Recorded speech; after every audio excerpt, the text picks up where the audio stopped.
que el demandado tenga suficiente espacio para planear una estrategia defensiva y que esa estrategia defensiva concuerde con la demanda y que esa estrategia defensiva no se modifique y que si la sentencia de primera instancia puede ser de determinada manera no se determine, la sentencia de segunda instancia no vaya más allá y que si la sentencia de segunda instancia está en firme no prospere la sentencia.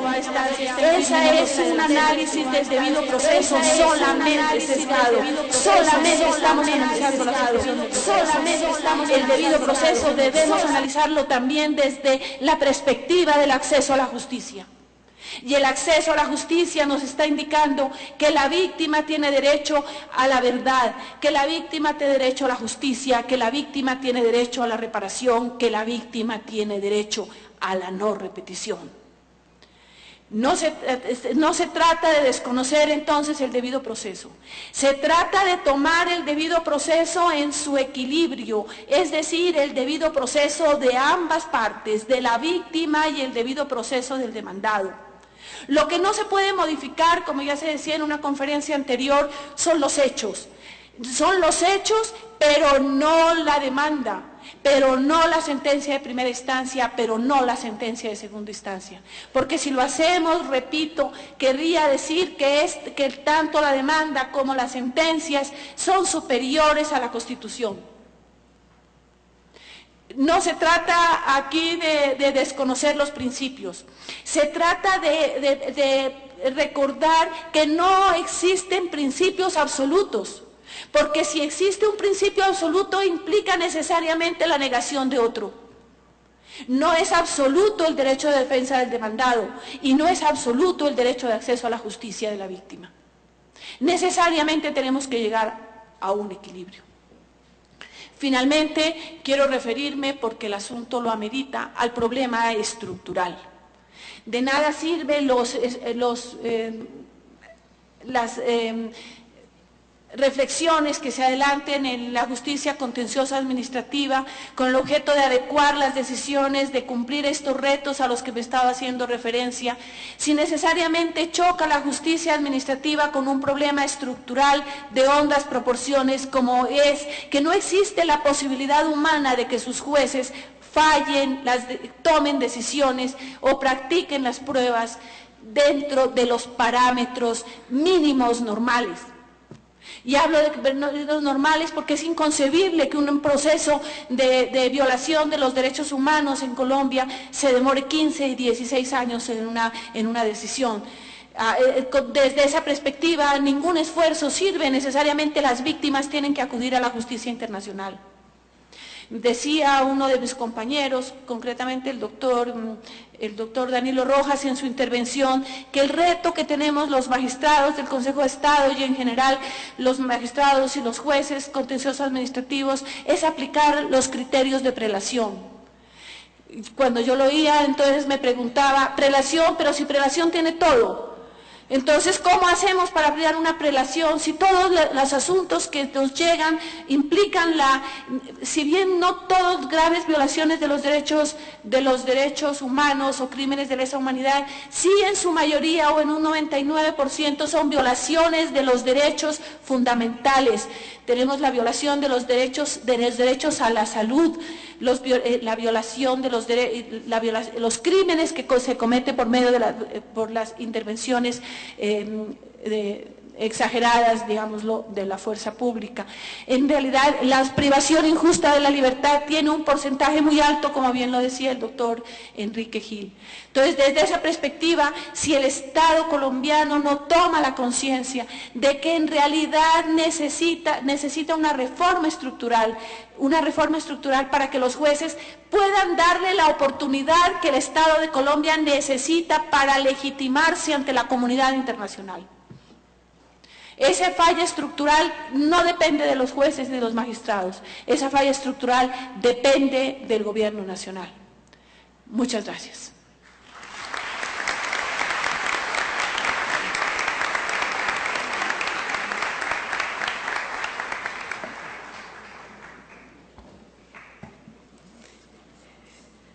Doctora, muchas gracias. Vamos a a dar paso a nuestra última representante del Consejo de Estado de Colombia, la doctora Rudestela Correa Palacios, quien se va a referir al tema de reparaciones en materia de género y la jurisprudencia del Consejo de Estado de Colombia. Con esto tenemos 3 representantes de esta alta corporación y cerraremos con el doctor Jairo Rivas, secretario técnico del Consejo de Reparaciones del Perú. Muchas gracias. En primer lugar, mi agradecimiento a William Zambrano en su calidad de gestor y a Pablo Saavedra en su calidad de aceptante por haberme permitido intervenir en este panel, a pesar de que el turno me correspondía ayer, pero por razones que se escaparon de mis posibilidades no pude estar ayer. El tema que se ha tocado en la mañana de la reparación de las víctimas, me permito complementarlo con el tema de género.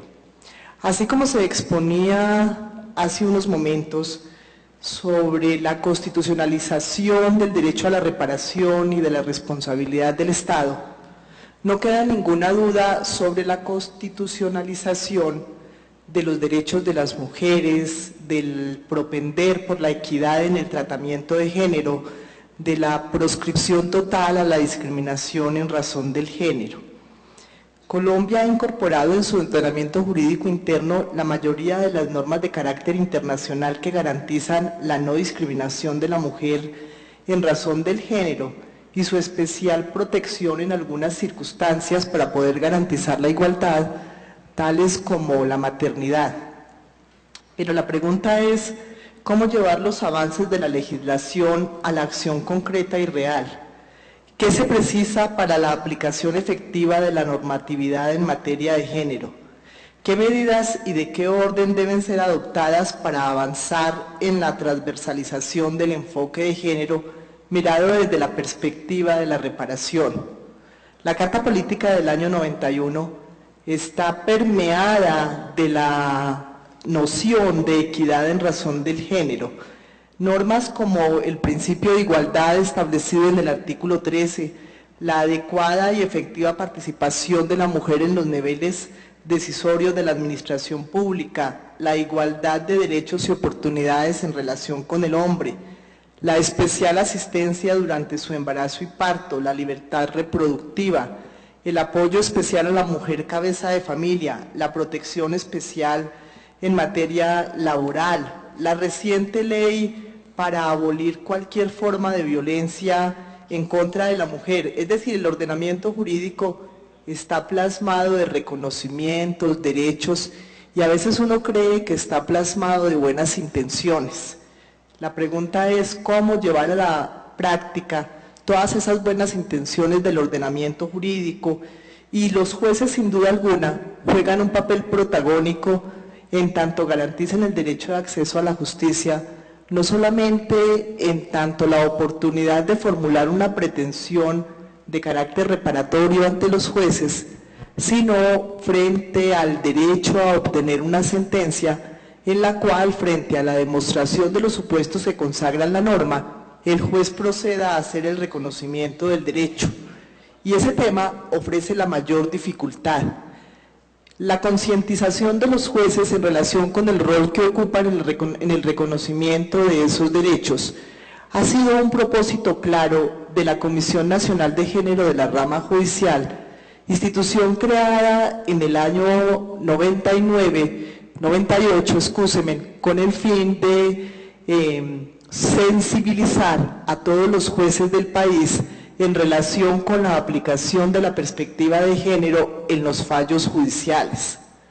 Pero esa sensibilización que corresponde realmente a la formación de jueces en el tratamiento del tema ha ofrecido la mayor dificultad cuando nos enfrentamos a los temas de carácter procesal, y me voy a referir a unos diferentes de aquellos a que se ha referido mi colega. Voy a hablar concretamente de la carga de la prueba. Temas como el desplazamiento forzado y la muerte materna han ocupado principalmente la jurisprudencia del Consejo de Estado, y a pesar de los avances que se han hecho en el tema, hemos enfrentado problemas tales como la demostración de la existencia de perjuicios materiales y de otra índole en relación con cada uno de los casos. Se falló un proceso, entre muchos otros, en materia de desplazamiento forzado, en los cuales la prueba de la responsabilidad del Estado vino de manera muy fácil. Eran tantas las fallas que se encontraron en el proceso que no quedaba muy difícil declarar la responsabilidad patrimonial del Estado por los daños que sufrió la población desplazada en la zona de Tibú. Me estoy refiriendo a los corregimientos de La Gabarra, Filogringo y otros, que sufrieron todas las afectaciones de desplazamiento forzado en el año 99. Y no me voy a referir al tema de la grave violación de los derechos del individuo, las masacres y todo lo que sucedió, que han sido objeto de juzgamiento por parte de los jueces penales, que han merecido pronunciamientos por parte de la Corte Constitucional e incluso por parte del Consejo de Estado, sino que me voy a referir a temas mucho más mundanos, si así me permiten ustedes llamarlos. Y voy a hablar de la reparación de perjuicios y la dificultad que se enfrentó a la hora de la reparación. No había ninguna duda en relación con el desplazamiento, pero entonces nos enfrentamos al problema de determinar quiénes fueron desplazados. Y entonces las normas que establecieron que el desplazado es aquel que ha tenido arraigo en el lugar, normas de carácter legal, y que fueron por la fuerza obligados a migrar. Y entonces empezamos a buscar de un corregimiento que se suponía que tenía 5.000 habitantes, quiénes realmente vivían en el corregimiento. Y empezamos a acudir a toda clase de pruebas. Hubo una gran actividad probatoria oficiosa por parte del Consejo de Estado. Tomamos las listas del CISBEN, del pago de servicios públicos, de catastro, todo lo que se nos ocurrió con el fin de determinar quiénes finalmente residían en el municipio, y asombrosamente no había sino 500 habitantes. Después de haber establecido quiénes residían en el municipio, por lo menos con fundamento en las pruebas, porque no había manera de determinar quiénes eran los que realmente residían, pues nos encontramos con el problema de determinar cuáles fueron los perjuicios que sufrieron. Y la jurisprudencia, en un avance importante al que ya se hacía referencia por uno de los conferencistas franceses, hablaba concretamente en aquella oportunidad de la presunción del dolor moral que se produce como consecuencia del desarraigo en el caso de un desplazamiento forzado. No había que demostrarlo, sino que claramente la jurisprudencia lo infería, era una consecuencia lógica del desplazamiento forzado el perjuicio moral, y por la misma vía se concluyó la alteración a las condiciones de existencia que viene como consecuencia del desplazamiento forzado, del desarraigo, de no tener absolutamente nada con qué salir tal vez en la madrugada, dejando todos sus bienes debido a la situación que se estaba presentando. Pero el gran problema lo constituyó la indemnización por perjuicios materiales.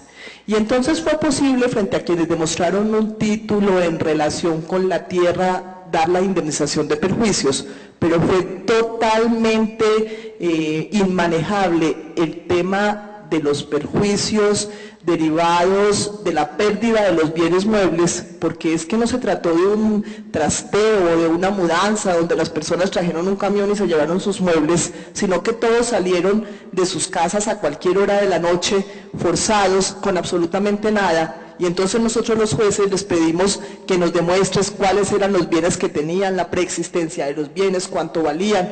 Y temas como eso nos enfrentaron a una gran dificultad que dio al traste con la indemnización por perjuicios materiales. Por esa razón, una sugerencia que hemos promovido a través de la Comisión de Género de la rama judicial es el establecimiento legal de una presunción de un menaje mínimo en una vivienda, para que cuando haya un desplazado, pues tenga la oportunidad de demostrar que eso era lo mínimo que necesitaba para su subsistencia, simplemente a través de la presunción, y haya lugar a que se profiera la condena en ese sentido. Pero la dificultad no solamente se presenta en relación con el tema del desplazamiento forzado, sino que nos hemos encontrado con dificultades muy serias en el tema del cumplimiento del quinto objetivo del milenio, esto es la reducción de la mortalidad materna. Ha encontrado en la jurisprudencia del Consejo de Estado que cuando se trata de la atención de la mujer embarazada durante todo el término de la gestación y luego de la atención en el momento del parto, se han presentado situaciones en las cuales es de muy difícil demostración que el daño que finalmente se produce, en vez de la muerte de nasciturus, en veces inclusive la muerte de la propia madre, o cantidades de daños que se presentan colaterales con ocasión de la atención del parto y del embarazo mismo, son de muy difícil demostración en tanto hace alusión al nexo causal. Y en veces no es posible aplicar la imputación objetiva porque la posición de garante en este caso supera con creces la situación que se presenta, habida consideración a la situación misma que puede presentar el organismo y de la cual puede desencadenar de manera natural el daño por el cual se está demandando. Luego se enfrentaba a la víctima del daño, en este evento a la mujer, a la demostración de ese nexo causal, que casi que era la prueba imposible, porque además de tener que demostrar la atención que se le había brindado en la entidad, la mala atención que se le había brindado en la entidad, pues tenía que demostrar el nexo causal entre la atención y el daño que finalmente se había producido. Es muy importante, y por eso traigo para destacar la jurisprudencia del Consejo de Estado en este tema, en tanto a través de la prueba indiciaria ha inferido que el daño que se produce es producto de la atención, pero con un requerimiento específico.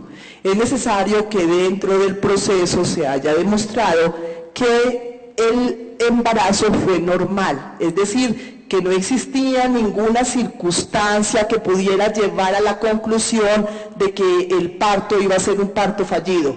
Es decir, que era un parto con complicaciones, un parto difícil. Y frente a la prueba de la normalidad del embarazo, pues se ha llegado a la conclusión de que el embarazo no es una patología, no es una enfermedad, y un embarazo normal debe conducir a un parto normal.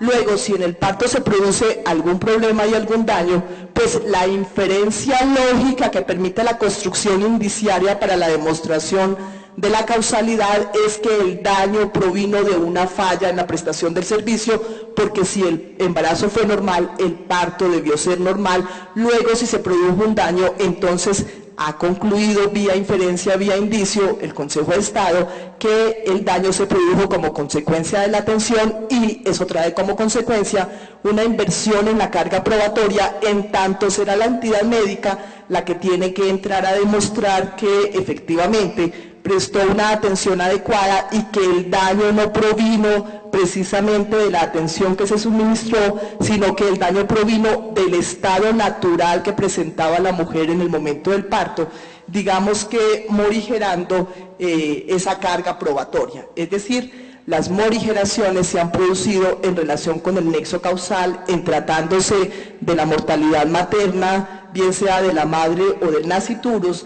o se han producido en relación con la demostración de los perjuicios que se sufren. Y a propósito de los perjuicios, también existe una tesis interesante de la jurisprudencia frente a los perjuicios materiales de la mujer que ha quedado incapacitada o de la mujer que ha fallecido. Me refiero concretamente a la mujer que es ama de casa y que al momento del reconocimiento de la indemnización por perjuicios materiales en la modalidad de lucro cesante, se ve enfrentada a la imposibilidad de la demostración de que recibía un salario como producto del trabajo que realizaba, porque estaba destinada a las labores domésticas. En un primer momento, la jurisprudencia había venido manejando el derecho a esa indemnización por perjuicios materiales, pero fundado en el valor que tiene el trabajo que ella realizaba en la casa, y con una tesis que realmente hoy reprochamos, bajo el supuesto de que si la señora falleció, entonces la familia que queda va a tener que conseguir a una empleada para poder que los atienda como la señora los atendía. Luego eso costaba un dinero, y como costaba un dinero tiene derecho a esa reparación. La tesis recientemente ha estado cambiando de manera muy interesante, con ponencia de mi colega la doctora Estela Conto. Hay una providencia reciente en la cual se supera aquella concepción de que es porque la señora trabajaba en la casa y eso vale un dinero que finalmente va a haber que pagarle a una empleada del servicio doméstico, que se viene a reconocer la indemnización, para en cambio aplicar en igualdad de condiciones una presunción que veníamos aplicando hace rato, en el sentido de que toda persona mayor de 18 años, conforme a la Constitución, tiene derecho a trabajar, y todo el que trabaja tiene derecho por lo menos a un salario mínimo. Luego, si la mujer mayor de 18 años, ¿por qué razón tenemos que hacer ese tipo de reflexiones? Como que era una ama de casa que atendía sencillamente a su familia y solamente en consideración a la pérdida que sufre la familia por la atención, hay lugar al reconocimiento de la indemnización por perjuicios materiales y en cambio aplicando la presunción constitucional de que toda persona mayor de 18 años tiene derecho a que se le pague una indemnización por perjuicios materiales en la modalidad de lucro cesante. Igualmente me permito mencionar la proscripción que ha hecho la jurisprudencia en relación con establecer presunciones en razón del género para ir en contra de una indemnización. En este caso, una mujer que es atendida en el proceso de parto ha sufrido la pérdida del hijo que está por nacer y demanda indemnización por perjuicios morales por la situación y por todo el sufrimiento que padeció con ocasión del hecho. La parte demandada se defiende argumentando que esa mujer no había podido sufrir perjuicios morales porque según la historia clínica, 10 años antes del hecho por el cual está demandando se había practicado voluntariamente un aborto. Luego, si la mujer se practicó voluntariamente un aborto, no puede sufrir porque finalmente perdió al hijo que estaba esperando 10 años después. El Consejo de Estado, en una providencia de febrero del año 2010, reprocha de manera contundente la defensa que expone la entidad demandada, diciendo que esa defensa constituye una grave discriminación y un atentado contra los derechos de reproducción y contra los derechos de la mujer de decidir finalmente cuándo tiene un hijo y que no puede entenderse que una presunción pueda aplicarse en el sentido de desvirtuar la presunción de perjuicios morales que ha establecido la jurisprudencia de nuestra corporación frente a la muerte de un hijo, con el argumento de que fue que 10 años antes decidió no tener un hijo. Estos son los avances que hemos tenido en materia de cargas probatorias, en materia de presunciones, en materia de inferencias y en materia de indicios, y el reto sin duda alguna es avanzar hacia la eficaz aplicación de todos aquellos derechos que han sido consagrados en favor de la mujer, tanto en la Constitución y en la ley como en los tratados internacionales aplicables en nuestro ordenamiento interno por virtud de lo dispuesto en el artículo 93, pero que en veces a la hora de ir a aplicar resultan realmente fallidos de cuenta de un código procesal civil que todavía aplicamos con una carga de la prueba del lado de quien pretende que se le reconozcan los derechos que está reclamando. Muchas gracias.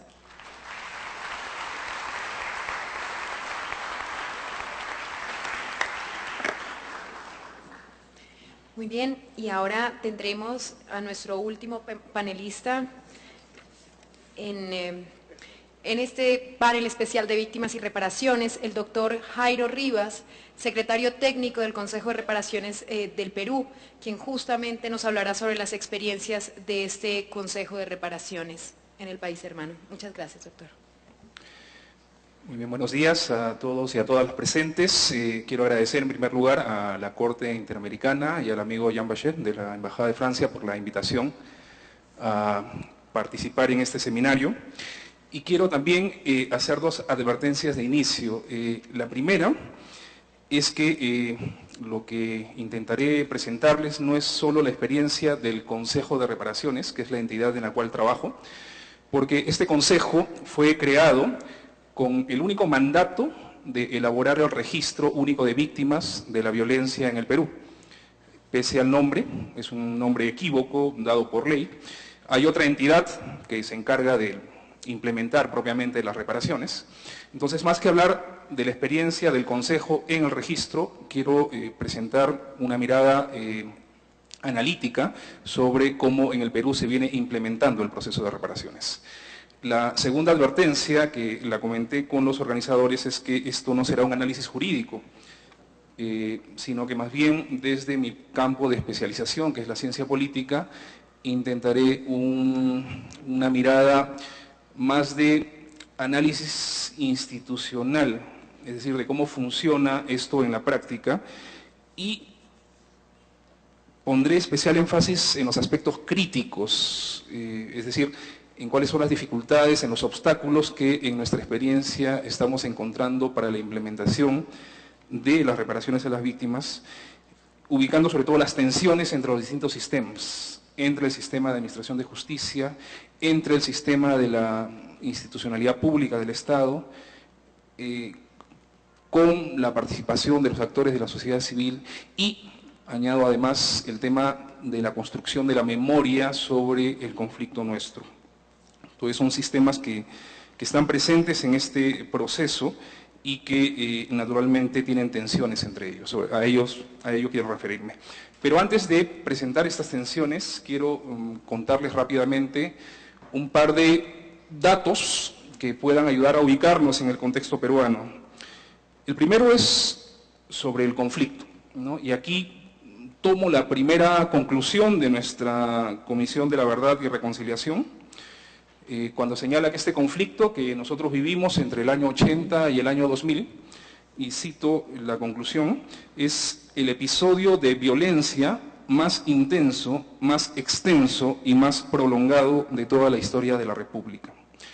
Lo que nos dice la Comisión es que en este conflicto nos confrontamos no solamente ante el enfrentamiento de los actores armados, sino nos confrontamos además ante las fracturas sociales e históricas más profundas que tenemos como país.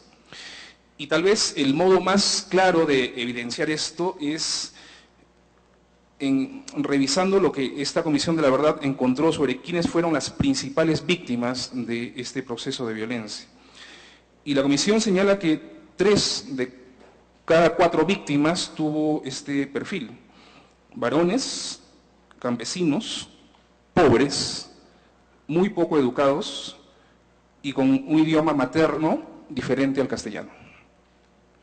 Entonces, en una palabra, se trata de la población más pobre y más excluida del país. Y por tanto, el conflicto nos hizo traer sobre la mesa y sobre la conciencia nacional no solamente las enormes desigualdades sociales y económicas que tiene nuestra sociedad, sino además la responsabilidad histórica del Estado peruano y del conjunto de la sociedad peruana respecto a una buena parte de su población. No solamente por lo que ocurrió en el conflicto, sino por lo que ocurre en términos de una situación de discriminación y exclusión estructural, históricamente estructural. Y por tanto la imperiosa necesidad de organizar una respuesta del Estado hacia las víctimas de la violencia. Entonces, planteo estos dos elementos, el segundo elemento, que es el tema de los tiempos. Y sobre esto creo que hay un asunto de confluencia de distintos tiempos.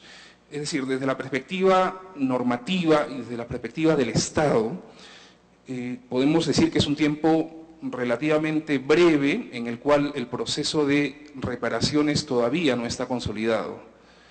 Breve me refiero a que, claro, nosotros fechamos como fin del conflicto del año 2000, el 2001 se instala la Comisión de la Verdad, el 2003 crea su informe, el 2005 se da la ley que crea el Plan Integral de Reparaciones, el 2006 empieza la implementación de este plan, es decir, estamos como con muy poco tiempo para que este proceso haya concluido y se haya consolidado.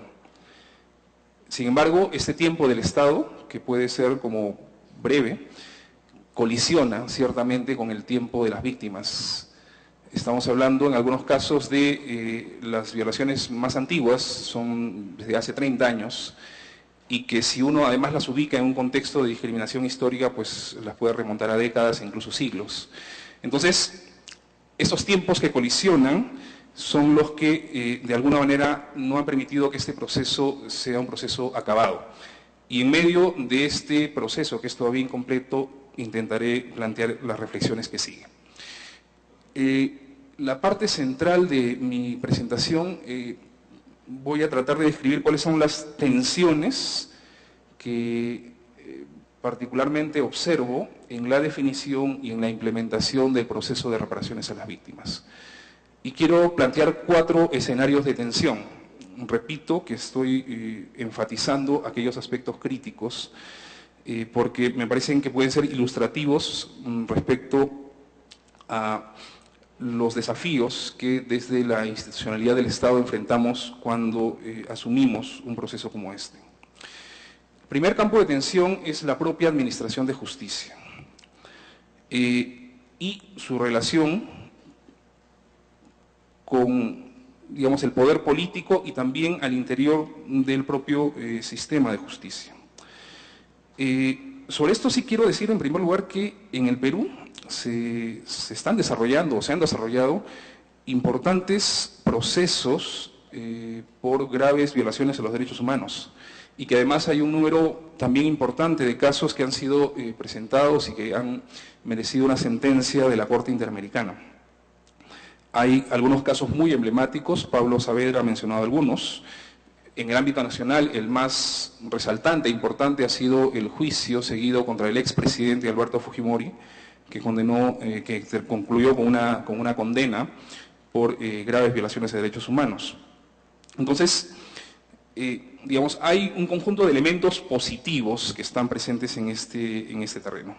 Sin embargo, también debemos señalar que hay una resistencia, y ha habido, digamos, a lo largo de estos años también una resistencia o diversas resistencias a avanzar en estos procesos. En primer lugar, del propio campo político. Con mucha claridad, en los tiempos del gobierno autoritario de Alberto Fujimori, toda la década de los 90, hubo una resistencia a investigar estos casos, y no solamente en el ámbito nacional, sino también a, por ejemplo, cumplir las sentencias y disposiciones de la propia Corte Interamericana. Pero incluso en el gobierno democrático, en los gobiernos democráticos de la última década, estas resistencias también se han expresado, por ejemplo, en el escaso apoyo brindado por las autoridades políticas a las investigaciones en curso, a veces señalando que la información sobre agentes del Estado involucrados en violaciones de derechos humanos es de carácter reservado, o que es información que fue destruida o que ya no existe, o que no se puede brindar por distinto tipo de consideraciones. Pero también al interior del propio sistema de justicia se percibe un conjunto de limitaciones o resistencias a avanzar en estos procesos. La Defensoría del Pueblo, por ejemplo, hace seguimiento a 194 casos de violaciones a derechos humanos en el sistema nacional. Estos casos provienen, por un lado, de la información que investigó la Comisión de la Verdad. Están los casos presentados también por la propia Defensoría del Pueblo, y están los casos que forman parte de un comunicado conjunto entre el Estado peruano y la Comisión Interamericana de Derechos Humanos del año 2001. De estos 194 casos, pese a los años transcurridos, solamente 42 han concluido, 19 de ellos archivados, y solamente 23 con sentencia, esto es 12%. Y de estas sentencias, solamente 10 han encontrado responsabilidad en agentes del Estado. Las demás han sido absolutorias. Y lo más crítico es que el 43% de estos casos, es decir, casi la mitad, continúan en fase de investigación preliminar. ¿Cuál es la conclusión de la Defensoría del Pueblo? Es que el proceso de judicialización no avanzó de manera significativa y, por el contrario, ha mantenido la tendencia al estancamiento. Y a ello le podemos añadir un aspecto crítico que señala la Defensoría, y es que los jueces en el sistema nacional no, digamos, tienen un criterio o tienen criterios uniformes para la interpretación y juzgamiento de estos casos. En algunos casos asumen criterios adoptados por el Tribunal Constitucional y también por la propia Corte Interamericana, pero en otros casos, sobre todo en aquellos en donde los procesos han terminado con una absolución, estos criterios no son empleados, sino son usados otros. Entonces, no existe todavía una coherencia respecto a la manera de enfrentar desde el sistema de administración de justicia peruano los casos de violación a los derechos fundamentales durante el conflicto. Se ha señalado aquí el primer día del seminario que se requiere pues un tiempo para que una jurisprudencia en estos temas se consolide. esto no se puede decir todavía del caso peruano, pese a la existencia de importantes sentencias, y más bien encontramos que todavía existen algunas ventanas abiertas desde el sistema de administración de justicia que favorecen la impunidad en algunos casos.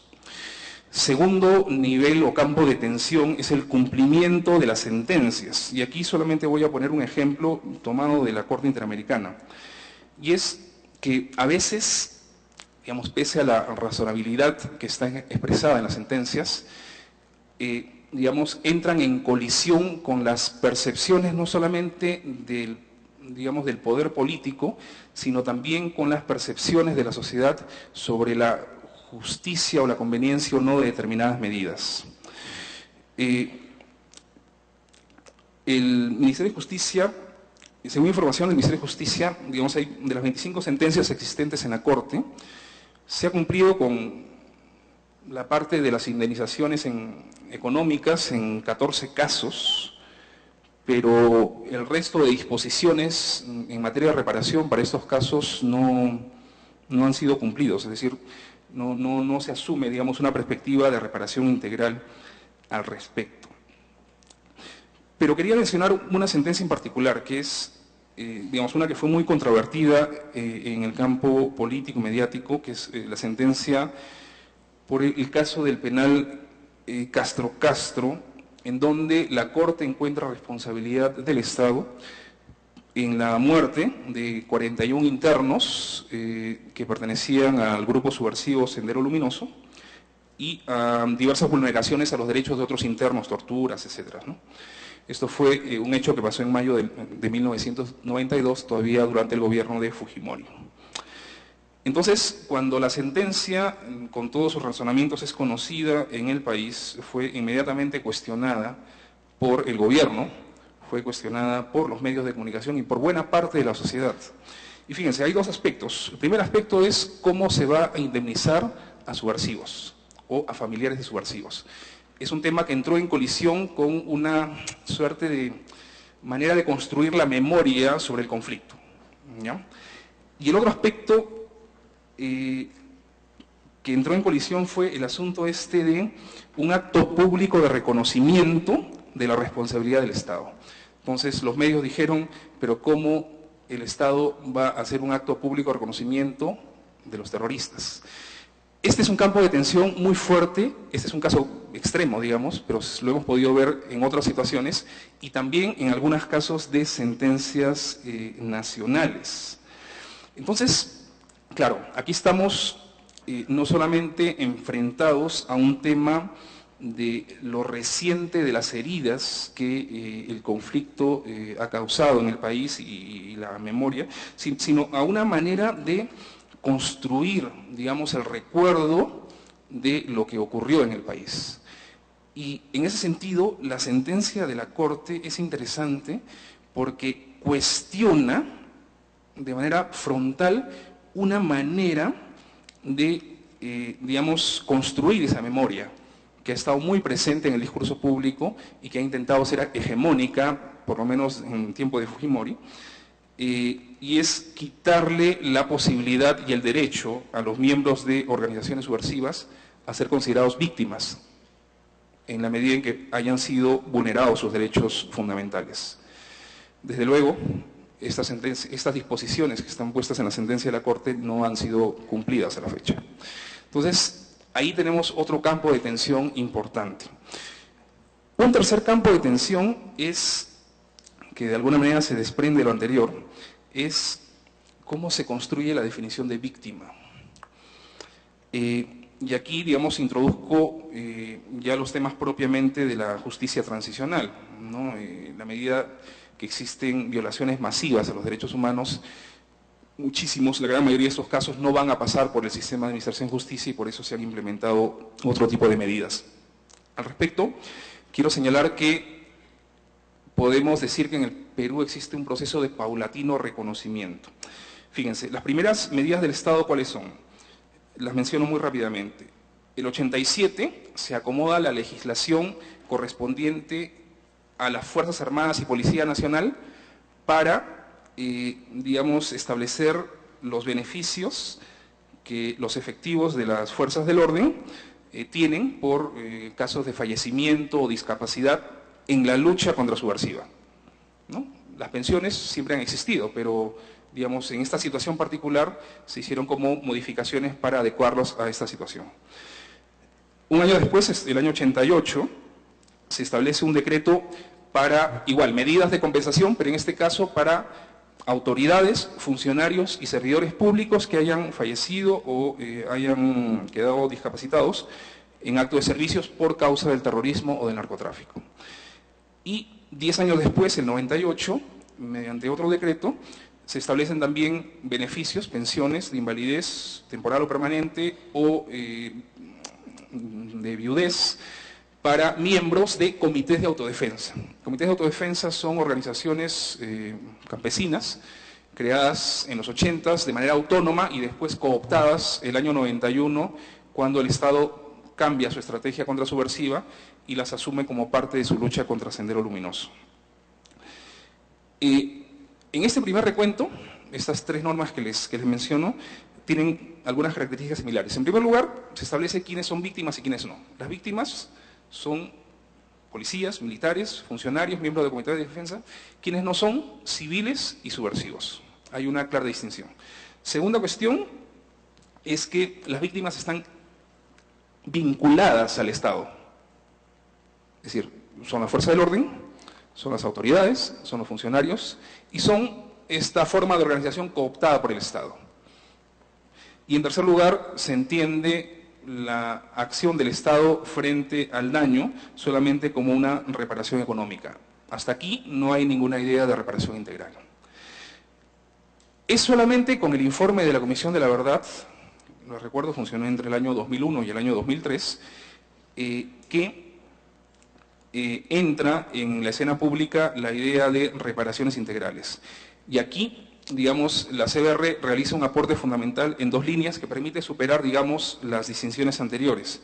En primer lugar, la CBR considera como víctimas a todas aquellas personas o grupos de personas que con motivo o en razón del conflicto armado interno que vivió el país hayan sufrido actos u omisiones que violan normas del derecho internacional de los derechos humanos. Es decir, aquí ya no se hace distinción entre miembros del Estado y otros, y tampoco se hace distinción entre víctimas del terrorismo y terroristas, sino que incluye a todos los que hayan sufrido de alguna forma su vulneración de derechos. Y en segundo lugar, como una de las recomendaciones de la Comisión de la Verdad, plantea un programa de reparaciones integrales. Y para plantearlo, entonces, lo que hace es recoger digamos, las reflexiones y los criterios del sistema universal y del sistema interamericano de los derechos humanos como parte de su fundamentación para plantear un esquema de reparaciones integral. Esta propuesta de la Comisión de la Verdad es adoptada formalmente por el Estado a través de la Ley 28592, es una ley que crea el Plan Integral de Reparaciones y entonces asume de una manera bastante completa la propuesta de la Comisión de la Verdad. En este recuento de normas lo que quiero decir es que hay un proceso paulatino de reconocimiento de quiénes son las víctimas. Es decir, se parte de una concepción mínima, ¿no?, en donde las víctimas simplemente son aquellos funcionarios del Estado afectados por el terrorismo, a pasar a una definición amplia en la cual se reconoce a todas aquellas personas que hayan sido vulneradas en sus derechos. Sin embargo, debo señalar que la ley nuestra establece una excepción. No podemos considerar víctimas legalmente, según el artículo 4 de la ley que he mencionado, a los miembros de organizaciones subversivas. Es un artículo de exclusión que, digamos, ha generado polémica, pero que nuevamente supone este campo de tensión del que he hablado. Cómo entonces la construcción de la definición de víctima no es solamente una construcción jurídica, sino que entran en consideración también otros campos con los cuales se plantea una situación de tensión, en este caso, digamos, por razones políticas o desde el tema de la memoria sobre el proceso. Cuarto y último campo de tensión es la implementación del proceso de reparaciones. Y aquí, más bien, claro, debo decir que es muy poco lo que se ha avanzado.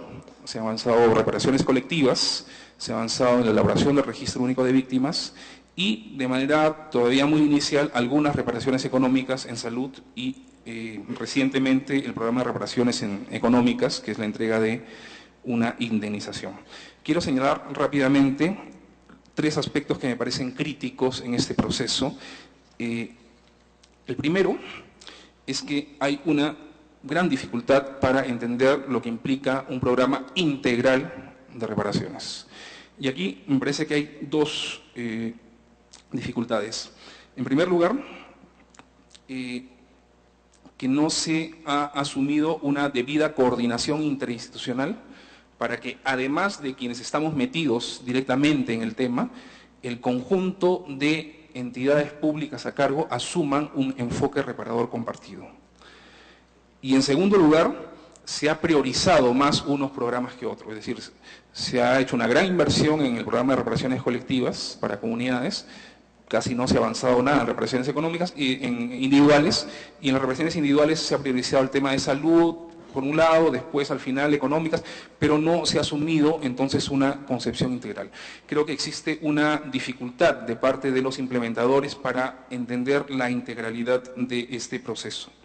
Segundo problema, digamos, de implementación es lo que en una investigación reciente se ha denominado resistencia burocrática. Y es que hay un componente inercial muy fuerte en el Estado y eso hace que se intente incorporar o traer una lógica de reparaciones, de programa de reparaciones, a la lógica de los programas públicos ya existentes. Por ejemplo, en el tema de reparaciones colectivas, construcción de infraestructura, generación de ingresos, que son programas que existen. O en el tema de reparaciones en salud, la incorporación de las víctimas a un programa que existe, que es el Seguro Integral de Salud, que es un programa pensado para población pobre, de acceso a la salud, y digamos que no necesariamente tiene un enfoque reparador en su, como parte de su diseño.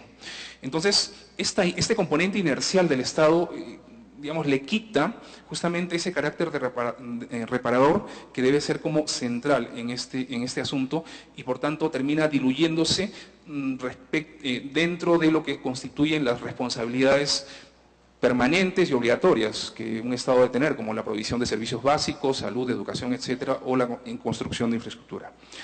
Y tercer aspecto es el tema de la participación. Yo creo que a los funcionarios en general este tema nos resulta confuso, problemático y muchas veces tratamos de evitarlo. Y aquí podría poner varios ejemplos, pero digamos, por temas de tiempo simplemente quería señalar lo siguiente. El tema de la participación, si es que no se asume como una práctica real, concreta, con mecanismos, digamos, que midan su eficacia real, terminan generando un proceso que no solamente es más largo, y por ser más largo es más costoso, incluso ese costo se puede medir en términos numéricos, sino que además le quita legitimidad social a un proceso que debiera tener la mayor legitimidad posible. Este es un tema que ha generado muchos problemas, por ejemplo, en la implementación del programa de reparaciones económicas en el país. Eso les podría contar después. Concluyo con 2 ideas. Primero, el tema de reparaciones en el Perú es un tema que ha ido entrando de a pocos en la agenda pública, junto con esta ampliación y este reconocimiento mayor a quienes son las víctimas de la violencia, pero esta incorporación del tema en la agenda pública se enfrenta a estas ventanas que favorecen todavía situaciones de impunidad en la administración de justicia, a una institucionalidad pública que no termina de entender cómo asumir un proceso de reparaciones y a este proceso de construcción de la memoria en el país donde los subversivos continúan, digamos, siendo considerados como no víctimas y por tanto no se asume con total plenitud la defensa de sus derechos. Y por tanto, con esto termino, creo que nos enfrentamos desde el Estado peruano al desafío de construir un proceso de reparaciones o a relanzar o rediseñar un proceso de reparaciones en donde se busque un equilibrio entre por un lado, el sentido de justicia que está presente en muchas sentencias en el sistema nacional y en el sistema interamericano, ¿no? Entre el sentido de justicia que está expresado ahí, entre la coherencia institucional y entre la legitimidad social. Creo que esas tres patas son las que pueden permitir replantear un proceso de reparaciones que permita realmente plantear un sentido de justicia para las víctimas de la violencia. Muchas gracias.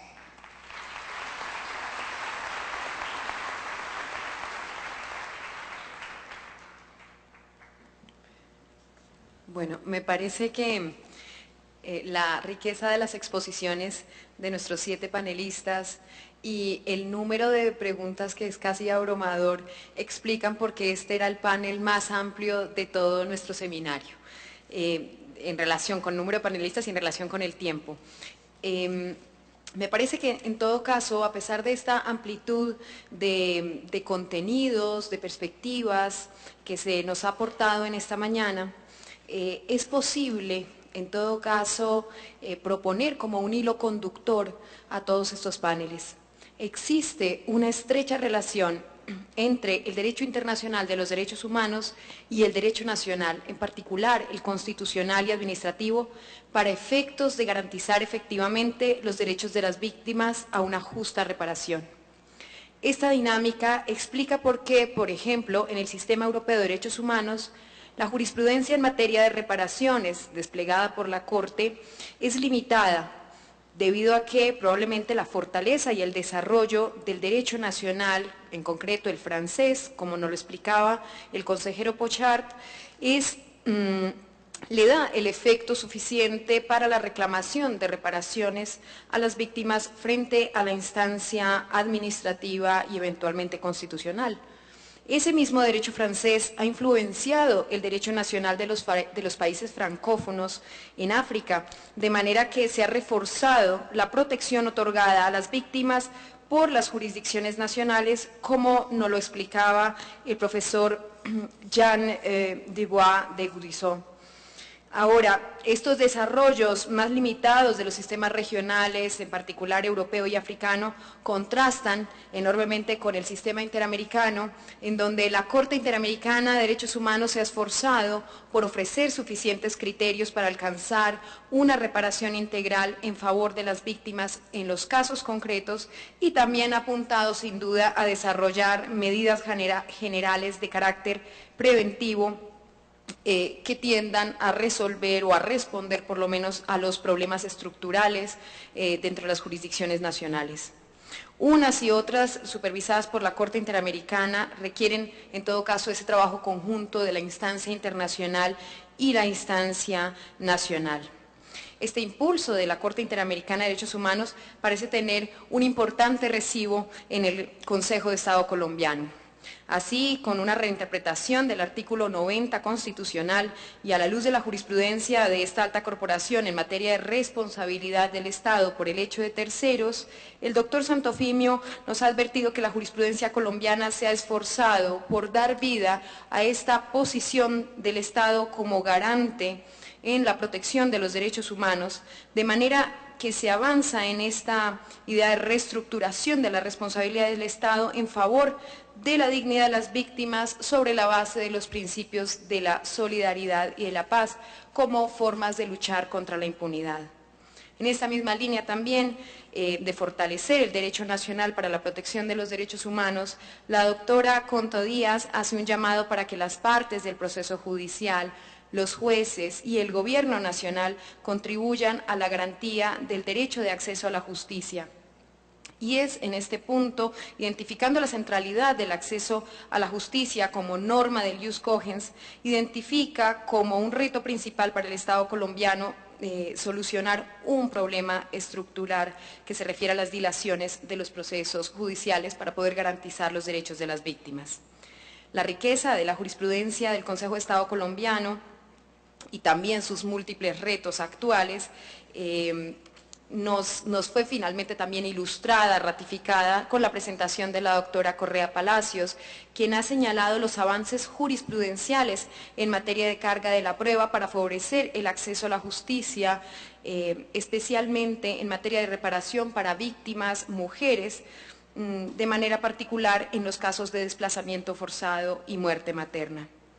Esta mirada comparativa propuesta en el presente panel se completa con la presentación del doctor Jairo Rivas, quien en su experiencia sobre la práctica institucional peruana destaca las dificultades para llevar a cabo el proceso de reparaciones después del difícil y reciente momento histórico que ha vivido el Perú.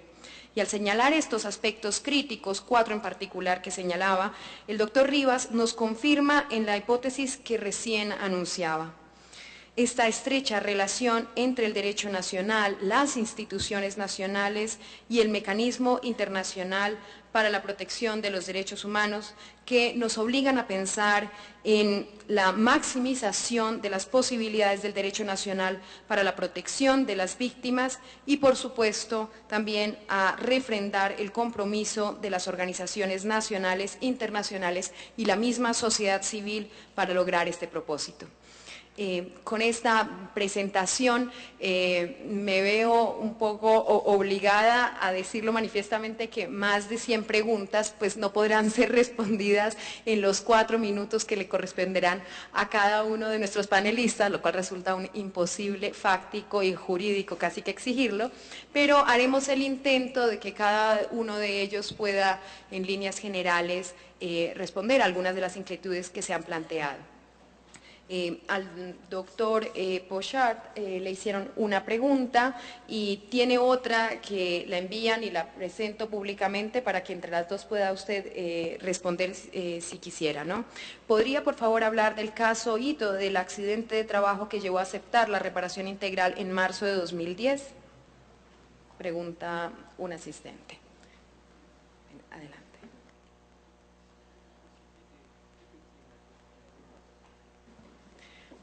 Repito la pregunta para el doctor Pochard. ¿Podría, por favor, hablar del caso Ito, del accidente de trabajo que llevó a aceptar la reparación integral en marzo de 2010? Adelante, profesor. Merci. Alors, il y avait une première question sur ce que l'on entend par préjudice immatériel. Alors, je dois dire que si la question est posée, c'est que j'ai probablement malencontreusement utilisé l'expression de préjudice immatériel. Vous savez qu'en droit de la réparation, la grande distinction, c'est entre le préjudice matériel et le préjudice personnel. Le préjudice matériel, c'est le préjudice aux biens, et le préjudice personnel, c'est le préjudice aux personnes. C'est notamment la grande distinction qu'on fait en matière de réparation en France en matière de terrorisme.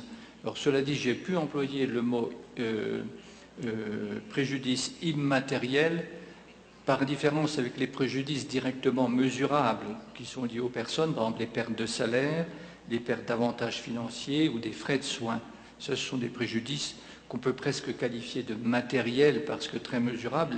Les préjudices immatériels étant dans ce cas-là les troubles dans les conditions d'existence, les souffrances physiques, la douleur morale, et puis ce que j'ai appelé tout à l'heure, par exemple, la perte d'une chance d'un malade que l'on n'a pas informé des conséquences du traitement qu'on va lui infliger et qui, si on l'avait informé, aurait pu choisir de ne pas subir ou de subir le traitement et qui perd ainsi une chance d'être ou non correct, de voir sa vie se poursuivre dans des conditions différentes.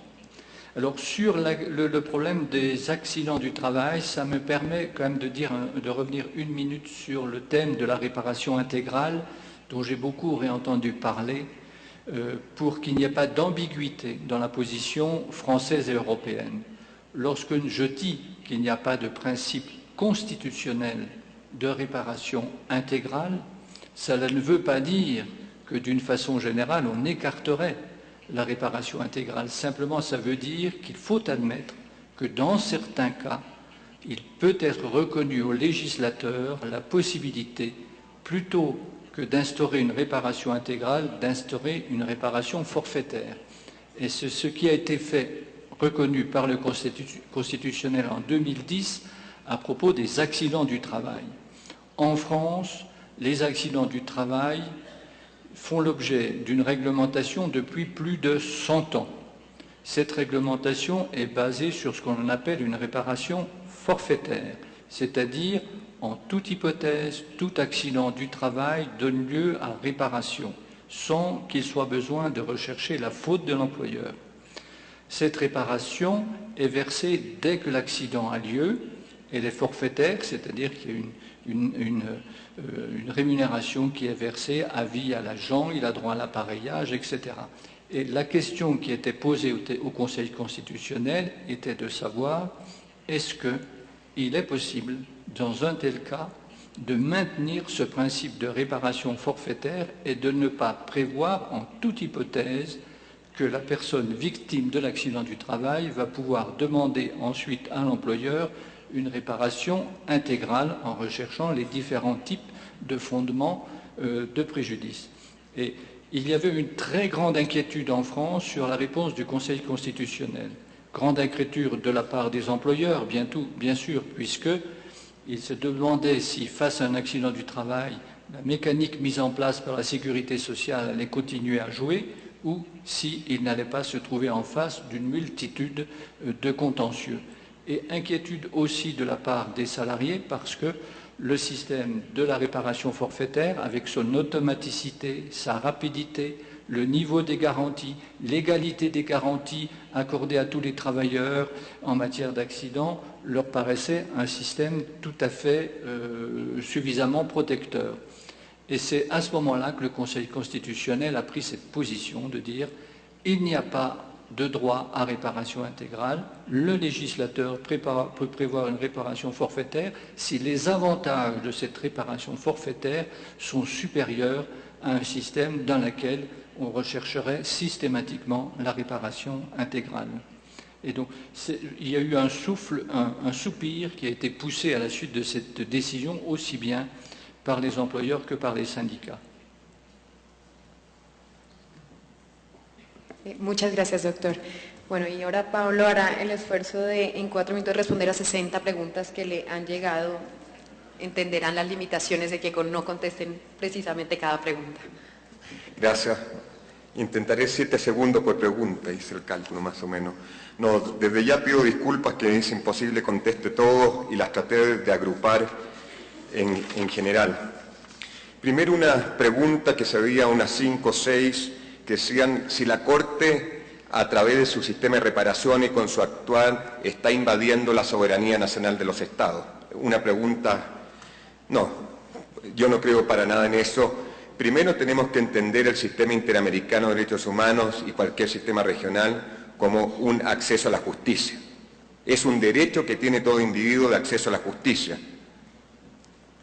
Y dentro de este acceso a la justicia, de las posibilidades que tiene la Corte es dictar sentencias y fijar reparaciones. Entonces no es una cuestión que estemos invadiendo la soberanía nacional de los Estados.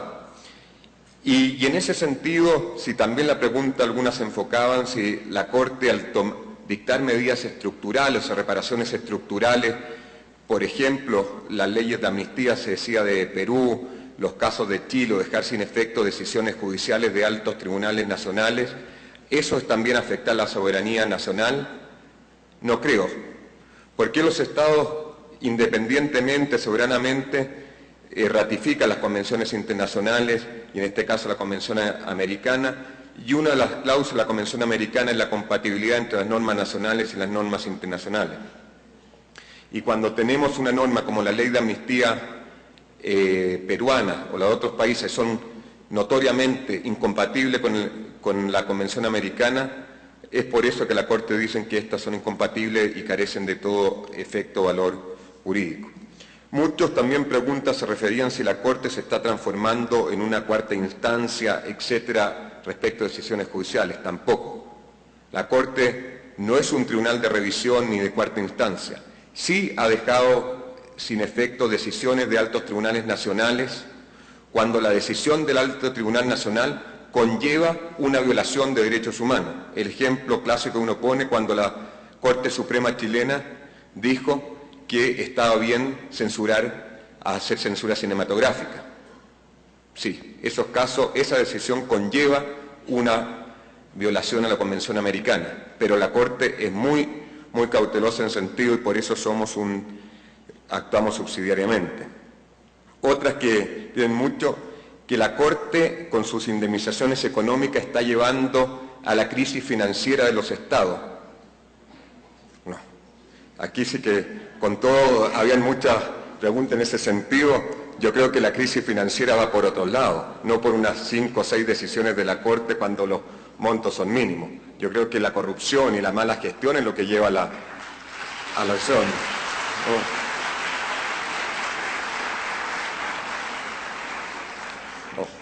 Y también en eso la Corte ha sido muy cautelosa. Cuando se ha reparado económicamente, internamente la Corte no establece ningún monto de reparación económica. Tenemos muchos casos de Colombia en donde el Consejo de Estado ha actuado antes que nosotros y la Corte no ha fijado reparación económica. Tenemos los casos de Chile, el caso Almonacid, donde la víctima que nos llegó, la Corte estableció responsabilidad del Estado, había sido parte del programa de reparación del gobierno de Chile. La Corte dijo ya está reparado económicamente por Chile y su reparación fue otras cuestiones que no operara la jurisdicción militar, pero nada económica. Entonces por eso no estoy de acuerdo con eso, estamos llevando a la ruina de los países. Sobre si existe una determinación sobre reparación integral o no, sí, la Corte busca, como decía, reparar el daño en toda su dimensión, pero no es cerrada la Corte al respecto, sino va viendo caso por caso. Y hay nuevas dimensiones de problemas que nos están llegando. Me refiero, por ejemplo, ustedes han visto ayer, yo creo, con Cecilia Medina, los casos de género, todos los casos nuevos que nos llegaron de violación sexual de México. La Corte dio una aproximación nueva a problemas de reparación y cómo se tenían que hacer reparaciones en casos de género, que nunca habíamos tocado en detalle ese problema. Por ejemplo, en casos de comunidades indígenas de Paraguay, donde la Corte vio que el problema era de la muerte de los niños, que no se les daban atenciones básicas de salud, estando el Estado en conocimiento de la situación precaria de salud. Por ejemplo, se morían a los 3 meses de diarrea, de tétano, etcétera, que era simplemente o por carecer de agua limpia. Era una política de Estado que llevar a esas comunidades indígenas los remedios o las vacunas necesarias para seguir evitando. Entonces, ¿qué quiero decir con esto? Las reparaciones son abiertas y depende del tipo de caso y necesidad que venga. ¿A qué se refiere? Muchas decían con la Corte el problema estructural, una decisión estructural. Es que, como lo expliqué, hay muchos problemas que el daño y la violación se producen en un problema estructural. En los casos de libertad de expresión de Chile era porque la Constitución Política de Chile permitía la censura cinematográfica.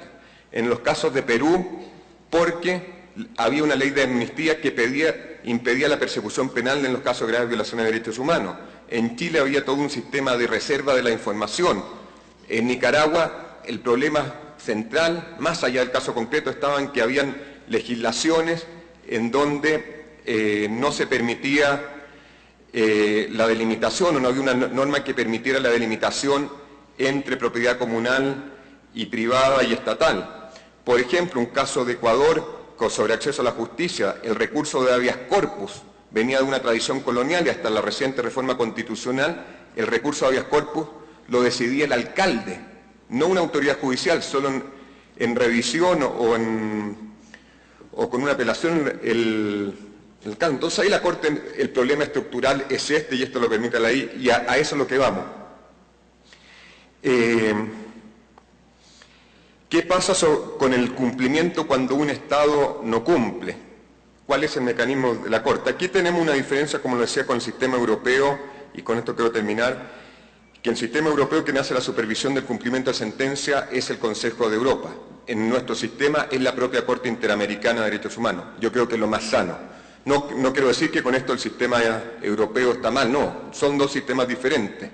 ¿Y por qué creo que nuestro sistema tiene que ser la propia Corte la que hace la supervisión y no como muchas veces se ha planteado los órganos políticos de la OEA? Por dos razones. Uno, por la especificidad de las reparaciones dictadas por la Corte. Ustedes lo han visto, un daño una atención psicosocial, estos problemas estructurales la tiene que ver el órgano, yo creo, jurisdiccional y no los órganos políticos de la organización.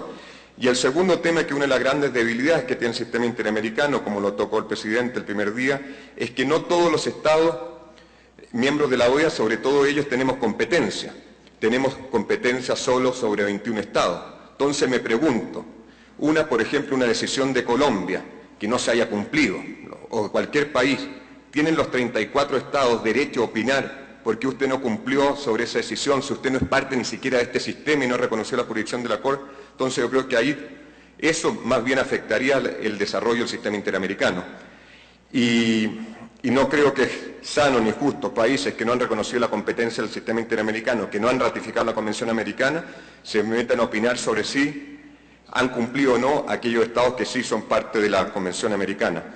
Y por último, muchas venían sobre justicia transicional y los criterios de la Corte. Yo creo que sí, la Corte en ese punto ha fijado muchos criterios sobre justicia transicional, que los vemos que en la Comisión de Reparación de Perú se han seguido, son criterios y políticas de reparación, pero hay muchas más, y esto, como digo, no es algo cerrado, sino son luces que los estados pueden incorporar ciertas políticas básicas para las reparaciones integrales en cada caso. Ya tengo esto hace rato, con su tiempo se terminó, y aquí termino. Muchas gracias.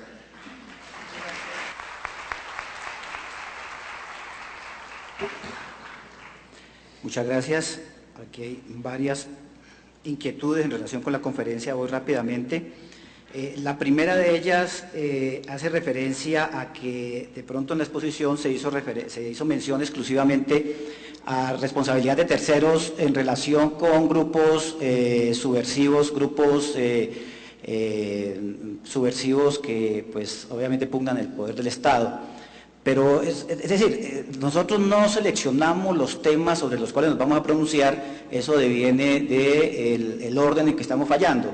Entonces es posible que más adelante encontremos otro tipo de terceros en relación con los cuales corresponde hacer exactamente y aplicar los mismos parámetros que hemos venido utilizando, sean de una u otra naturaleza esos grupos o esos sectores o esas personas que puedan eventualmente comprometer la responsabilidad del Estado. En segundo lugar, se hace mención al tema de la ley de víctimas, si constituye una talanquera o una restricción a la posibilidad de decretar indemnizaciones por parte del Consejo de Estado. No, yo diría se tienen que cruzar. La garantía de la reparación la brinda la jurisdicción contenciosa administrativa, y si el Estado ha pagado algo, pues seguramente habrá que cruzarlo. En cuanto a la responsabilidad del hecho, en los límites de las cuantías para efectos de daños e indemnizaciones por perjuicios inmateriales. En esto yo les digo que mi experiencia es la siguiente, y así lo he venido aplicando en mis providencias, y es que el perjuicio no puede estar sujeto a una tarifa y, en segundo lugar, a un criterio de arbitrariedad judicial. Yo aplico criterios constitucionales para ser coherente con los postulados de la que les prediqué en el día de hoy, de que la responsabilidad se ubica dentro del contexto constitucional. A mí me parece que el tema de la indemnización correspondiente debe hacerse a través de aplicación de principios como el de proporcionalidad, que son los que realmente me dan unos criterios por lo menos relativamente objetivos y certeros de que no voy a fallar y no voy a estar regalando algo y no estoy cumpliendo con los parámetros de lo que es una indemnización. Entonces, les respondo en esas perspectivas. Si se acogen o no a los criterios de la Corte Interamericana, pues ya habría que mirarlos, porque cada caso tiene su problemática y en cada caso daré las cargas correspondientes para saber exactamente qué tipo de condena es la que tengo que impartir desde el punto de vista económico. Viene otra pregunta muy interesante en relación con donde se ataca la fuerza pública por parte de rebeldes, si el título de imputación es falla del servicio o sencillamente daño especial. En esto debo hacer una confesión a ustedes, pero por favor no la van a comentar por fuera, ni mucho menos a ningún consejero de Estado. Yo tengo serios reparos, sobre todo, doctora, ¿no? La doctora, que ya volteó a mirar a ver si se lleva el tema para sala plena. Y es el siguiente: el artículo 90 constitucional no me habla de títulos de imputación, la imputación es una sola. Al daño corresponde una atribución de un sujeto que tenía, un sujeto público que tenía unos deberes en relación con esas circunstancias. Lo que pasa es que en la evolución jurisprudencial, ustedes lo saben, los que manejen responsabilidad aquí, a partir de la entrada en vigencia de la Constitución del 91, se formó una mistura un poco extraña entre el régimen de construcción jurisprudencial clásico de profunda influencia francesa con este tipo de responsabilidad constitucionalizada dependiente de una norma positiva, ¿sí? Y entonces terminamos casándonos como si eso fuera a configurarse reglas. Yo no lo veo de esa perspectiva. Yo creo que el título de imputación deviene de la motivación de la providencia y responsabilidad. Y así lo hago. Ya después de saber qué argumentos jurídicos voy a dar para efectos de si si frente al daño hay una imputación, pues entonces me pongo a colocarle los títulos de acuerdo con la jurisprudencia tradicional. Entonces puede que me dé en un caso determinado para falla del servicio, como son estos de las delicias, o puede que me dé para una falla una carga especial del ciudadano, como en un caso determinado. Tocaría mirar los elementos que se han trabajado, pero lo más importante aquí no es casarnos con esto. A mí me parece inclusive que ese es un debate que tiene que darse si realmente el título de imputación puede generar un precedente, cuando eso depende de cada circunstancia, de cada intimidad, de cada caso, de cómo se dieron los hechos. Habría que establecer ahí el precedente sobre esa base y no sobre una base de establecer una regla general. O sea, la persona que me pregunta, qué pena que no le responda, no tendría el elemento para, iría contra mi formación, dar un parámetro de carácter general.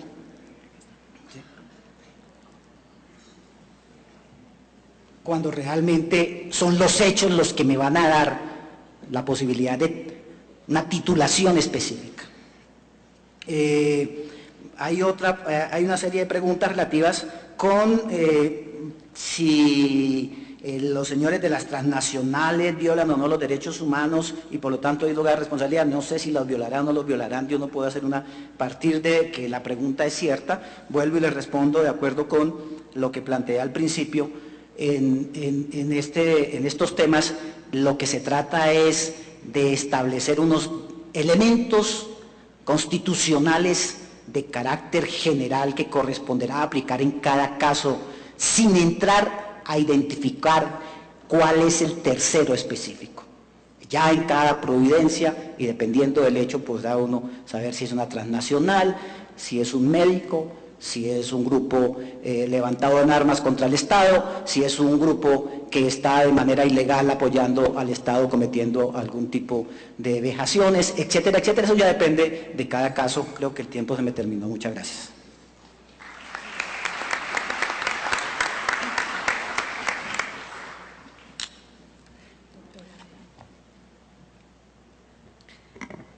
Gracias.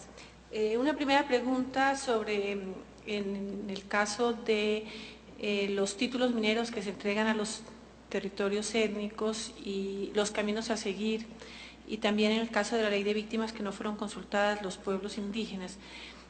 ¿Cuál es el procedimiento? Habría que analizar si el afectado pretende un control concentrado de constitucionalidad, entonces la acción es la acción pública de inconstitucionalidad, y si lo que pretende es un control difuso, tendría que acudir a la acción de tutela. Si ninguna de las dos acciones, si los procedimientos en la justicia nacional, en el derecho interno, no prosperan, pues podría acudir posiblemente a la comisión interamericana. Me preguntan si en el Consejo de Estado se está fallando atendiendo a los criterios de reparación integral y ¿qué sucede cuando hay fallos en lo penal? Sí, el Consejo de Estado está fallando atendiendo los criterios de reparación integral, en su mayoría, pero sin embargo existen algunas limitaciones de las que yo comentaba con el principio de consonancia, es decir, de congruencia, cuando la demanda no se lo pide. Sí, el Consejo de Estado ordena la reparación integral, pero siempre y cuando se trate de medidas de satisfacción y de medidas de reparación simbólica y de no repetición, pero el Consejo de Estado no ordena la reparación integral económica cuando esta reparación integral no se ha solicitado en la demanda. Me preguntan sobre la caducidad de la acción, si se está aplicando en el caso de los falsos positivos. El doctor Danilo Rojas les explicaba que existe una decisión de la sección del Consejo de Estado, de la sección tercera, en la cual, en un caso de los mal llamados falsos positivos, pero vale el término porque es comprensible, que se resolvió que la caducidad se cuenta desde que la víctima, o los causavientes del afectado, conocieron que en realidad se trataba de un falso positivo. Yo considero, y eso es una posición muy personal, parecida a la del doctor Jaime Orlando, que en este caso no se puede aplicar caducidad por ningún motivo.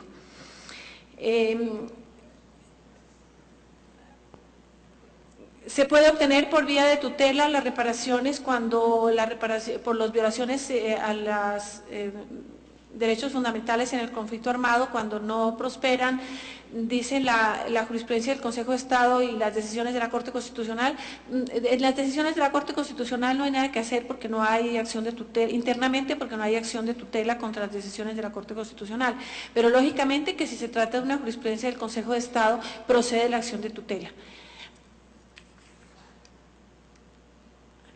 Hay una serie de preguntas que me hacen sobre qué he hecho yo en particular y qué ha hecho el Consejo de Estado para solucionar el problema de la mora. Mucho se ha hecho desde que la ley 1285 incrementó el número de magistrados desde nuestra posesión el año pasado. La sección tercera ha incrementado en un 300% el trabajo y eso se puede confirmar, lo pueden confirmar ustedes en la página web, pero desafortunadamente por un 120 o 130 sentencias que se hayan dictado en un año por parte de cada uno de los consejeros, pues han entrado 300 o 400, entonces yo no creo que en realidad se note mucho el esfuerzo que se está haciendo. Por eso decía yo que es un problema estructural que necesita unas soluciones también estructurales. Me preguntan sobre las decisiones del Consejo de Estado en cuanto a las capturas masivas de la privación de la libertad de afrodescendientes por error judicial. En general, en la privación injusta de la libertad, el Consejo de Estado viene aplicando la responsabilidad objetiva del Estado siempre que el hecho no se cometió, el hecho no existió y el sindicato no lo cometió, el hecho no existió, la conducta no era típica. Y ya en los otros aspectos, por ejemplo en el indubio pro reo, existe discusión en la sección tercera, no se ha tomado una posición unificada si en realidad se trata de una responsabilidad objetiva o se trata de una falla en el servicio. Sí, creo que estas serían todas las preguntas. Gracias.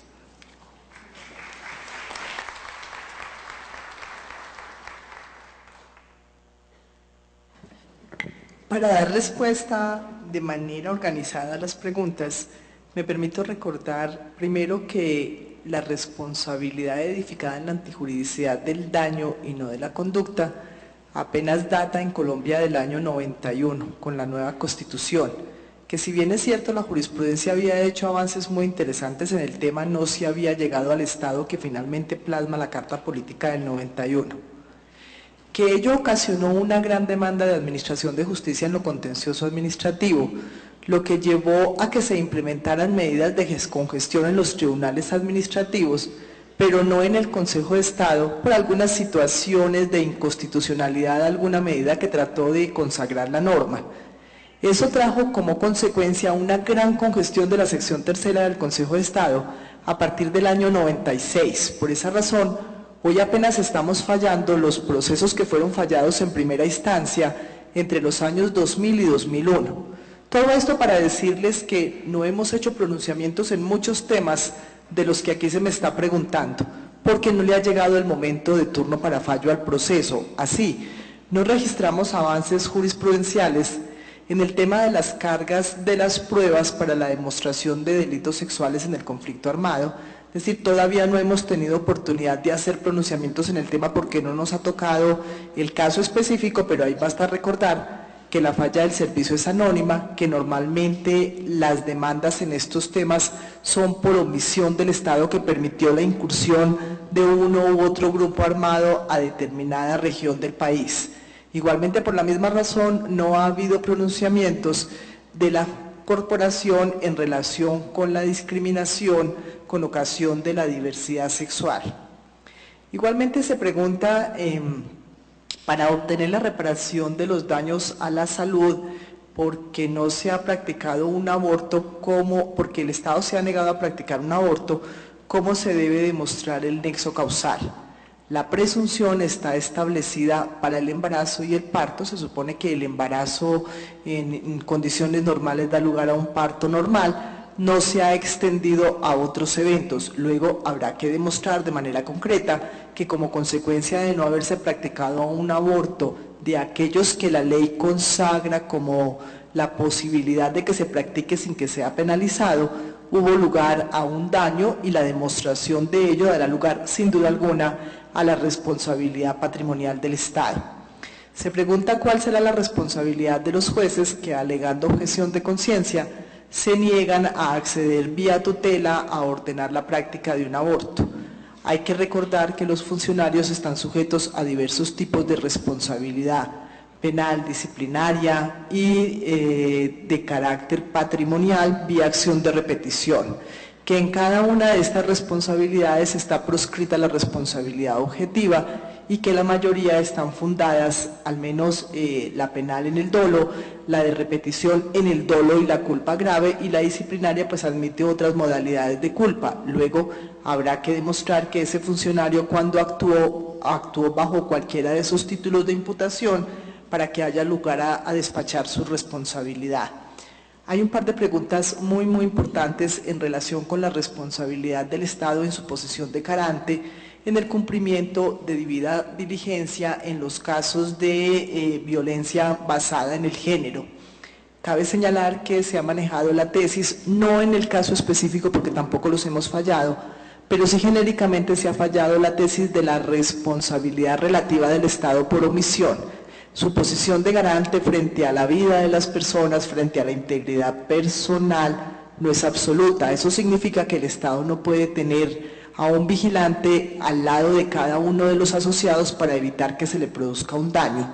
Lo que no es menos cierto es que si el Estado tiene noticia o ha debido tenerla del peligro que puede correr una persona, de la violencia que puede ejercerse en su contra por razón del género, y no ha tomado las medidas necesarias para su protección y se consolida el riesgo a la que está expuesta, pues por supuesto habrá lugar a la responsabilidad del Estado por omisión. Igualmente se me pregunta sobre si creo que debe haber una inversión de la carga de prueba en materia de graves violaciones de derechos humanos, y sí estoy convencida del tema. Porque, no porque se trate de graves violaciones a derechos humanos, sino por las circunstancias de ocultamiento que normalmente lo rodean, lo que hacen imposible la carga probatoria para el demandante, y bien podría pensarse en una inversión de carga de la prueba. Quien me pregunta sobre las providencias que yo mencioné, hay en la relatoría del Consejo de Estado una carpeta que se llama Género. Allí están todas incorporadas, de manera que en su consulta es bastante asequible. Muchas gracias.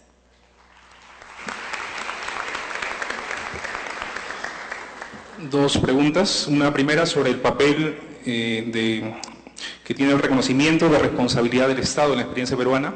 Me piden también que haga una comparación con la experiencia colombiana, cosa que no estoy en condiciones de hacer. Pero sí, creo que sirve la pregunta para ejemplificar nuevamente la diferencia entre lo que se formula y lo que se implementa. Más allá de las sentencias, del tema del reconocimiento de responsabilidad expresado en sentencias de la Corte, el propio programa de reparaciones señala que una de las formas de reparación simbólica a la cual el Estado está obligado es desarrollar de distintas maneras ceremonias y actos de reconocimiento de responsabilidad ante determinado tipo de situaciones. Esto, lamentablemente, por lo menos a nivel del gobierno central, no se ha realizado, y es más, se ha perdido en diversas ocasiones la oportunidad de poder tener un gesto de este tipo desde el más alto nivel político.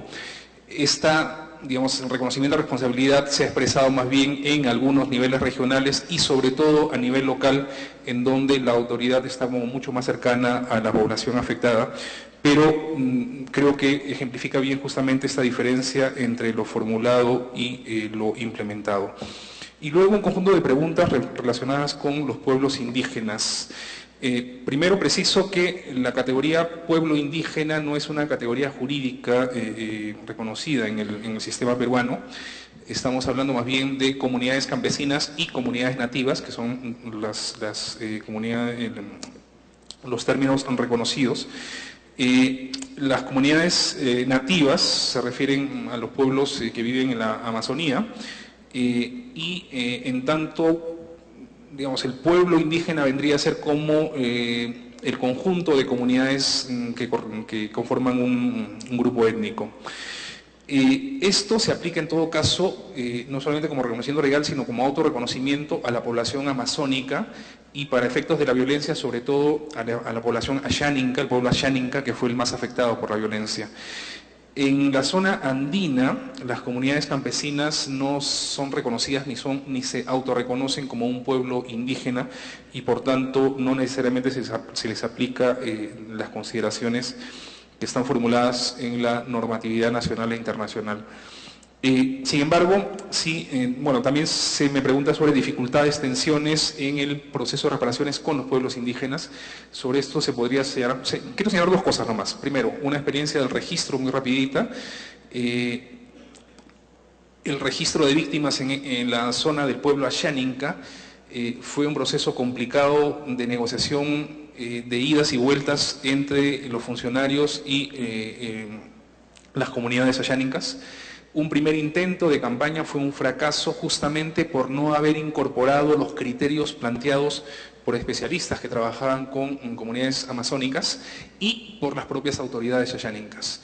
Entonces, esta primera campaña de registro en esta zona fue ampliamente cuestionada y tuvo que hacerse una segunda campaña de registro, lo cual muestra aquel criterio que ya señalé anteriormente, que cuando no se incorporan criterios eficaces de participación, el proceso de implementación de un programa público como este no solamente es más largo, sino que es más caro e ineficaz.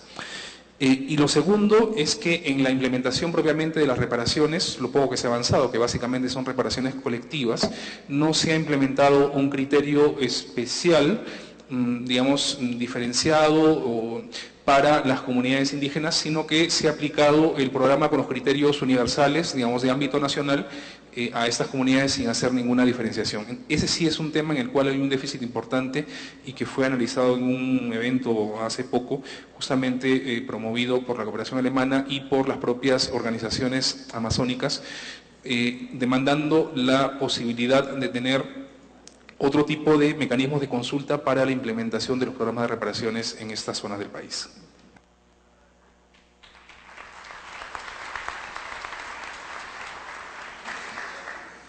Bueno, con este cierre de preguntas y respuestas damos por terminado este panel número 8 referido a víctimas y reparaciones, aproximaciones comparadas desde Europa, África, Sistema Interamericano, Colombia y Perú. Muchas gracias. Agradecemos a los panelistas por su intervención y a la doctora María Carmelina Londoño de la Universidad de La Sabana por la moderación del panel. Nos preparamos para el noveno y último panel, víctimas y reparaciones en la actualidad colombiana.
Continuamos con el panel número 9.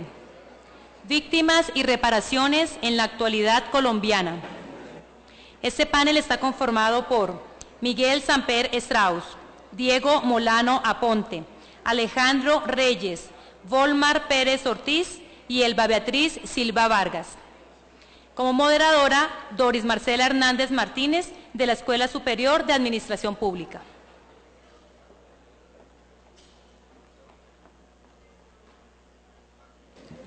Bueno, muy buenos días para todos y para todas. En el siguiente panel vamos a abordar el tema de víctimas y reparaciones en la actualidad colombiana.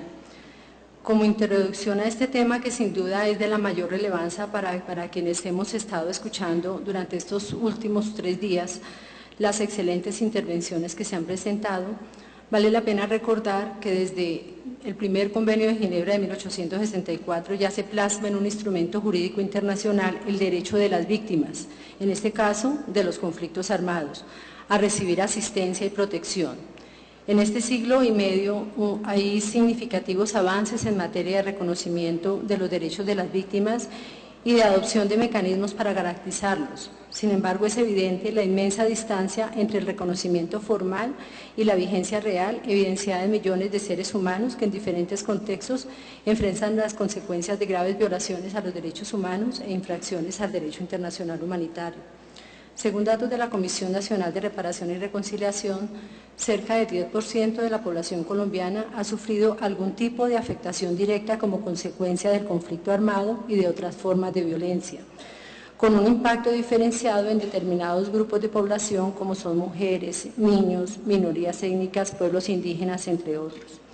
En estos 3 días hemos analizado cómo desde el Sistema Universal de Protección de los Derechos Humanos, desde el Sistema Interamericano y a nivel interno, el sistema judicial ha avanzado en su jurisprudencia, interpretando y desarrollando los derechos de las víctimas, incorporando además principios generales del derecho como las obligaciones erga omnes, normas imperativas que no admiten acuerdos en contrario, principio pro homine, que centran su interés en los derechos de las personas.